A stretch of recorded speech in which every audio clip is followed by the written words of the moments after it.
I'm Terry David Mulligan. This is Mulligan Stew, CKUA Radio, and the Mulligan Stew podcast. Finally, after stalking her for weeks on end on the road, yeah, I can. No, I can't. No, I got it. No, I'm sleeping. No, I'm awake. I'm on the bus. No, I can't do this. I'm just going on stage. I'm just coming off stage. I find Mariel Buckley and her album, Everywhere I Used to Be. I know how important these songs are to you. You can, it's in the songs. You can understand.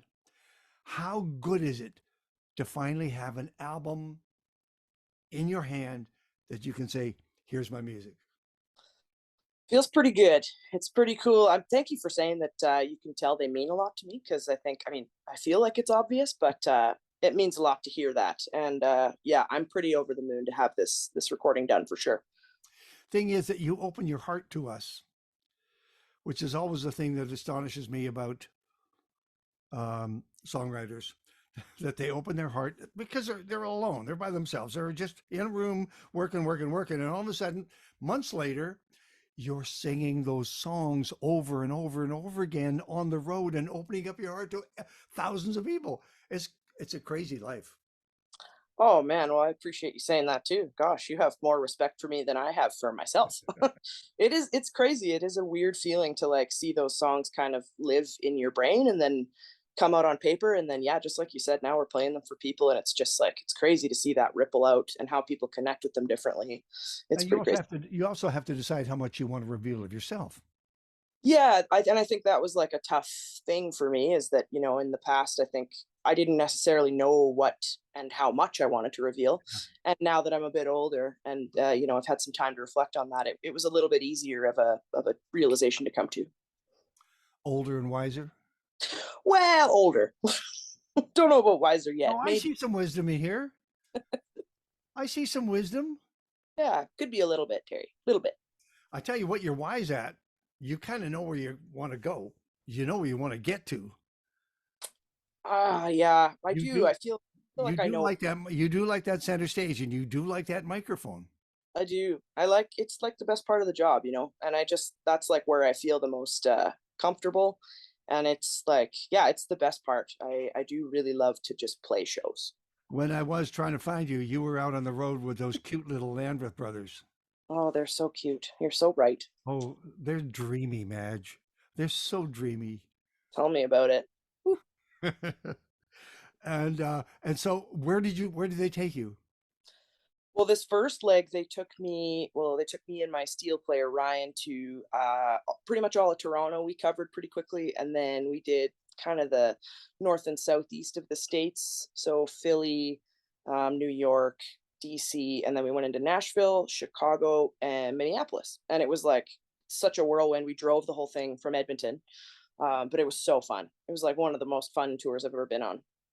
Well, if you're going to go out with anybody, you might as well go out with those guys. You know, You think so professional, so courteous, and they're so polite, and so talented. Like the shows were just unreal. So that was and great. they were on a buzz, and they had handed out an album that was pretty damn good. I'm You telling bet. you, a game breaker for those guys. And then Bonnie records a song and makes it her first single. What? Man, every night they would play that song. It was so crazy because like people would just lose it. And I don't think a lot of people even realized that that was their song a lot of the time. So they'd start into it and then people would be like, oh yeah, they're covering Bonnie Raitt. And then after they'd be like, well, actually that's our song. But it was awesome to see that kind of blow up on in the States, especially. It was so cool. Did you go out on stage and share the mic? Did you do harmonies later on their set? I did. Yeah. Joey has been like a really supportive guy for me since kind of 2020 when we met. And he's been kind of encouraging me to do more like vocal stuff because he sort of thinks, well, he sort of thought I was a better singer than I was, which was very kind of him. But I spent a lot of time singing with him. And then on this tour, we did a song from their new record where I came and sang harmonies. And then we did that Vince Gill cover we did Are you, together. are you saying you're not a good a singer as you are a writer? No, I Oh, don't you're a think, singer. I You're a don't think damn singer. no, I mean, gosh, it's just like it's a weird like paradox, right? It's like you want to be good at both of them, but I think it's also easy to limit yourself. Hmm. How before we get to all of this, I, it's a foolscap. It's filled with notes. So if I'm looking down, don't. It's my road. No, Um, um, how are you? Because only you can know when you're BSing yourself, and you're good, or you're lying to yourself, or you're playing whatever. You're telling untruths to yourself. How are you doing as a person these days? You status report. status report is pretty good. Definitely better than 2019. And that oddly is kind of what's been so great, is that all the time I had with this record, I just like feel like I got to do a lot of work on myself, which also helped me write these songs in a more truthful and more kind of authentic way than I think I had ever known I could do. You also have this songwriter, singer songwriter paradox, weird, where you write songs about, and the brothers do it as well. They write songs about being on the road, being away from home, being away from loved ones, lonely, waking up, don't know what town you're in, whatever. But you wrote the damn songs about that, and they take them all, and and then you go out on the road with them, and you're going through the whole thing again. Oh yeah, it's weird. It's so hard to reckon with, because I think it's like, wow, that is it's the best part of my job. I know it's what the boys, the bros love too. Yeah, It's just like one of those things that, when you're out there, it's the best feeling in the world until about 3.5 weeks hits. yeah. And then you're like, every show is amazing, and that's the best part of every day, even towards the end of a tour. But you do hit a point when you're just like, I would love to go to my own bed. Um, and then you get home and you're like, God, I wish I could go on tour again. So it's like, I don't know. You're never satisfied. Mariel Buckley's with me everywhere I used to be. Came out yesterday, the 12th of August. Yeehaw, ye freaking Oh, Shooting at the Moon is about touring. Well, there's a lot of touring references in here of not being home, where days and nights get blurred. But it's also a feeling that it's you against the world. certainly. Certainly. I'm glad you picked up on that. Yeah, no, that's also something that's like pretty standard for me, and I've had to do a lot of work on that as a person, of just the right balance between like using the underdog spirit to motivate me to get better, and then also not thinking that everyone is out to get me, because that's it's not a healthy way to live life. But This is this is me just guessing because I can't climb inside these songs fast enough. You want to live with them for a while. The title track, "Everywhere I Used to Be," feels like a dedication to maybe rebuild, get on with it. Throw away the questioning yourself and just stepping out, freedom. ab- absolutely, yeah, it is about I mean, it is about that sort of bridge burn moment where you're ready to take a step out of something that's no longer good for you.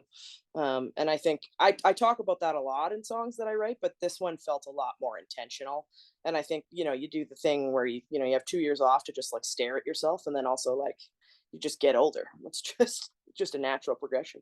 I actually said to myself the first time I heard the album, I hope she's happy out there. I do. Oh, thanks, I bud. mean, if you're going to do it, if you're going to give your life to it, I don't want the life to beat you up.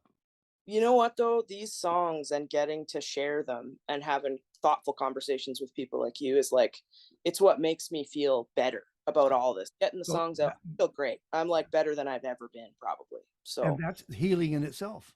you betcha. Yeah. So I appreciate you saying that. Let me see that winning smile. Okay. Um, you start with Neon Blue, which is just a great song. Oh, thanks, Great man. song. Me telling you what the what the song might mean to me is bogus, but I got to do it. I got to jump in here. Um, it's about it's about a slide player, is what it is. It's really. Uh, was there a heartbreak involved here? Oh, 100%. You picked up on that? Just kidding. Yeah, no, no. Definitely one of the more bitter breakup tunes. And the slide that you're hearing there, that's Skinny Dick, right from Lethbridge, Alberta. Did a great job. There is a lot of sliding here. There's slide in whatever helps you. It's so it sort of begs the question that Dan Aykroyd used to ask: Are you a floor wax or a shampoo? Do you want to be the rocker from everywhere I used to be, or shooting at the moon, or or country? What do you want to be? Oh, I just feel more comfortable than ever to just be whatever I want, you know? There's so much room out there within the different genres now. And, you know, as much as I love sticking hard to traditional country, and that's where a lot of my influences are from, I think there's some cool sonic stuff out there that pairs well with country. And there's just fun ways to make music. So I don't know if I'd ever want to put myself into either one. Okay, let me quote Tammy Nielsen. Love it. Have you crossed paths with Tammy Nielsen? A couple times I haven't met her, but she's like an amazing performer. And her new album is called Kingmaker, and basically she's addressing the gatekeepers and the kingmakers who hold tightly to the keys of equality for women and minorities in the music industry, and more largely society as a whole. Um, and she says there's a track called King of Country Music. Tammy challenges the country music norms of female artists only making up 10% of radio airplay in country music. Could the king of country music be the daughter, not the son? Is her song. Oh, man, that is I love that. And I mean, that's a cool thing we're seeing right now too, is like within Americana especially and some popular country, there's Yeah. this huge resurgence of women and minorities and people that are like finally sort of Yeah. allowed to take up a little bit of space. So that's super cool. And I would love to see more chicks, especially in the pop vein, you know. Does it feel like there's room for you out there? Well, yeah, I mean, totally. That's kind of the nice thing. And have you found your audience yet? No, you haven't, because all those people that you were with the Brothers Landreth now, and you're going to go out again, you're going to win them over. Honestly, I feel like every show I find some of my audience. It's like when you don't look for them and you think like, oh, these people don't like me, and like again, I've had my hackles up for a long time about what people might think of me, but there are people that want to listen to stuff like this everywhere. You know, they're all over. So it's just about finding them. All right, Mariel, going nowhere. There's some dark matter in going nowhere. You bet. Uh, were there mental health issues? Yeah, that's kind of what the whole tune's about. Is that like sort of cyclical? I can't stop doing what I'm doing, Shit. but I'm watching myself do it. You know, I think Yeah. one can relate to that. Mhm. Is it behind you? I mean, it's always like a part of it, right? I mean, I that's just a part of like kind of how I grew up. I've just always had that stuff as a part of my life and part of my how my brain works. But now I feel like so much more in control of it than I ever have. So um, while that like spiraling thing is still a reality, it's so much less prevalent in my life now, which is great. Does driving around have a lyric, call me old fashioned? Yeah, you bet. Are you an old fashioned girl? Well, I got an old spirit, I figure, but you know, maybe not. I was prepared for a song about loneliness driving around, but it feels like this is a kind of warm joy. Yeah, this one's a little bit romantic even, which is a stretch for me usually. Oh, But it's nice. romance. I know. But it's good. I like this one. And I love the Marcus did such a cool job producing this song, I thought. Like I love all the layers. The band did great. You recorded this at the National Music Center? You bet, yeah. It was too fun. Did that involve the Stones truck? No, but it did involve us like pillaging their synth collection Yeah. and Randy Bachman's guitars. So, Yes. Okay. Sure. you know, thanks, Randy. um, Shooting at the Moon is about touring, night and days, and blurring and stuff. Horse named Nothing. I just put question mark, question mark, question mark. What am I? What I'm hearing is space. Yeah. I mean, it's kind of it's an ode to like, you know, when you're sealing up old boxes from an old relationship, but I kind of wrote it as like I would call it like canyon country, just big open and boomy and spacious. And yeah, it's basically it's just that horrible nostalgic Bo- pang. I was You know? also thinking about personal space as well. Absolutely. Yeah, it's about kind of questioning your life and where you're going now that you're back riding solo and and mortality and all that stuff. Real light, real happy. And what can you tell me about Let You Down? Can you? Well, so that one's one of my faves. I wrote it kind of about a band member and just like how, it got tough out there, and it's a bit of a I wanted to send my bandmate off with like a nice tune, like a bit of a rocker, because we had so many good times together. But yeah, it was a really difficult challenge for me to have to like break up with a band member for the first time. I've never had to do that before. If the rocker, I don't have time for answers, really, only questions. Uh, um, if the rockin' tunes, I've got one, two, three, four, five marked down here. If they start to take off more than the country you and the slide, would you follow that? I do think that like I enjoy making that kind of music. But I'm pretty rooted in like a country adjacent style of music. So I'll probably never abandon it fully to do like a stadium rock thing. It's not really my vibe. You wouldn't stage dive? Oh, I'd still stage dive, sure, but just do a nice country song. Okay, now here's the deal. They sent me the tunes, and I'm going down, I'm listening to the tunes, and then down at the bottom are Prairie Town Dreams Um, and Sad All the Time. yeah, yeah. I don't think they made the cut. Did they make the final cut? No, they're B-sides, so they'll be featured in some spots, but not others. But Well, yeah. okay, but I'm voting right now for Prairie Town Dreams. I'm voting for the feel of that. I love that song. Sorry. I loved making that song too because that was one of the only ones that Marcus and I both like very much agreed. Let's just keep it super trad, and it sounds like I'm painting a nice picture, but it reminds me of Lucinda Williams in all the best ways. Like I just love how it came out, and I'm sad it didn't make the cut, but I had two waltzes already, and I was like I shouldn't put three. There's a line in here. Hold on a second. It's Yeah. you. It's you writing actually.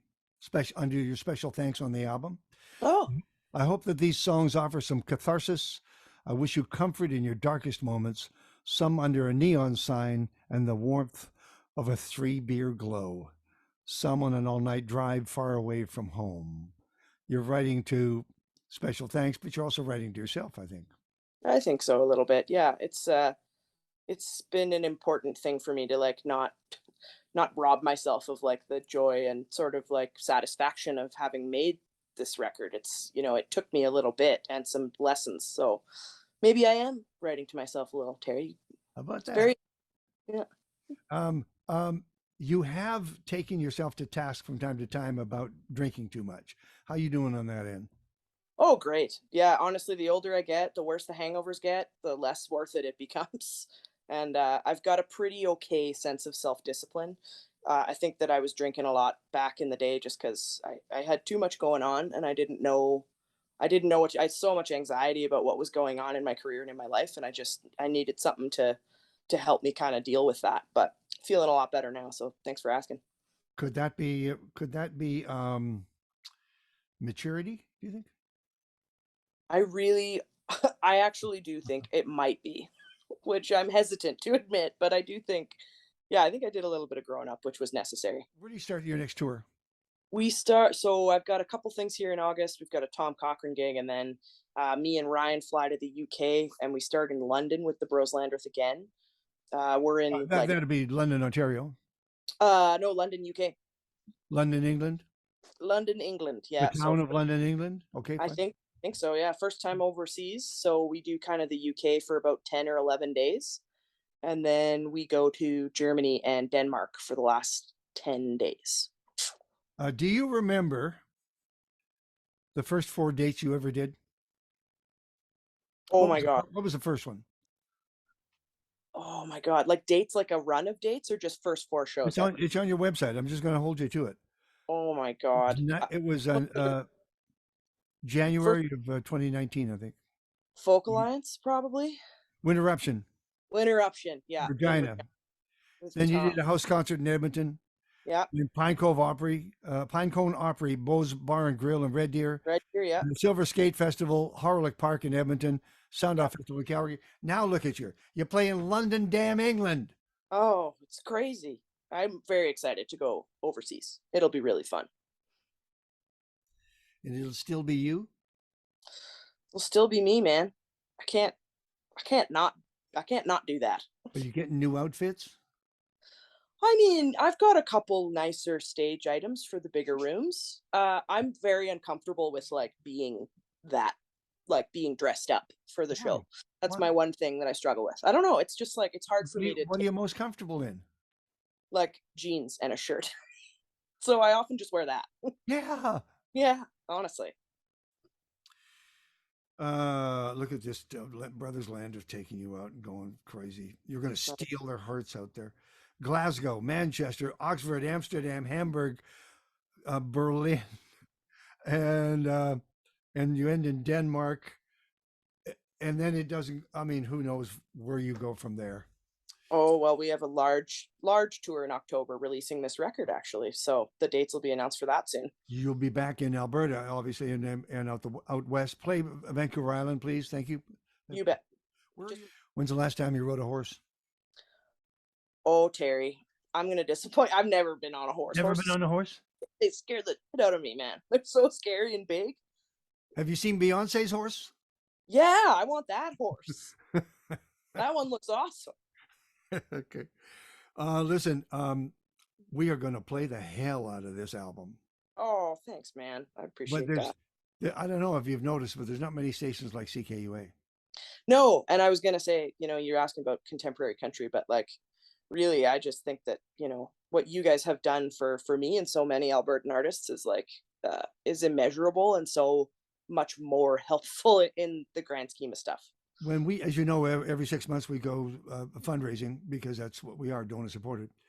What would you tell those people who are listening but haven't made a donation, maybe even haven't thought about making a donation, even though they're listening to donor supported radio? What would you say to them about your life as related to CKUA and the audience in Alberta and around the world? Oh man, well, CKUA has connected me to like all of my first and still continuing listeners who find out about me, and there's no better way to support, than to sort of I just feel like there's no station doing the kind of artist development that this one is. And so if you want to see the local kids that are at the happy hour open mics playing for 4 hours, you want to see them start getting on some stages, some bigger stages, because they've been working really hard.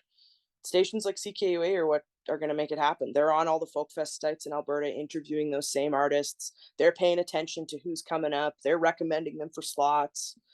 So that like $30 that you donate one time or once a month that could have been for coffee, you're making people's careers for real. And you're also keeping all the great folks able to make content like this. So it's really a very special station. Well, then, and it's home. One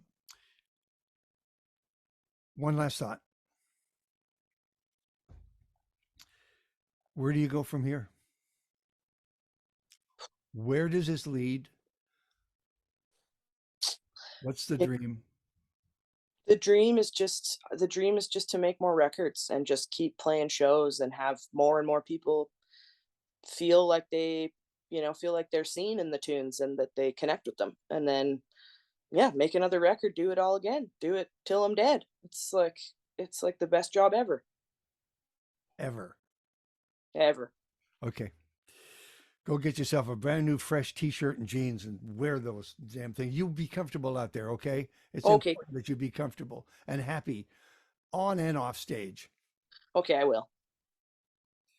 I like to ask this question and I'll leave you with this one. You're standing backstage. It's either your show or it's Brothers Landreth audience, whatever. You take 15 steps to the mic and the spot. What do you remember about those 15 steps? What are you telling yourself? Is there a metamorphosis? What happens? It's a very personal journey. Oh man. Don't hit Joey's guitar. Don't step on the mic that's mic'd to Joey's amp. Don't touch Joey's pedals. And then followed by like, wow, I can't believe this is my job now. I couldn't even sing my way out of a paper bag when I was in my 20s. And now like I get to sing with like arguably one of the best singers ever. It's pretty cool. Pretty cool. Congratulations on your album. Thanks, Terry. Everywhere I Used to Be, Mariel Buckley. It's out now, friends. Go get it. Have a good tour. Thanks, buddy.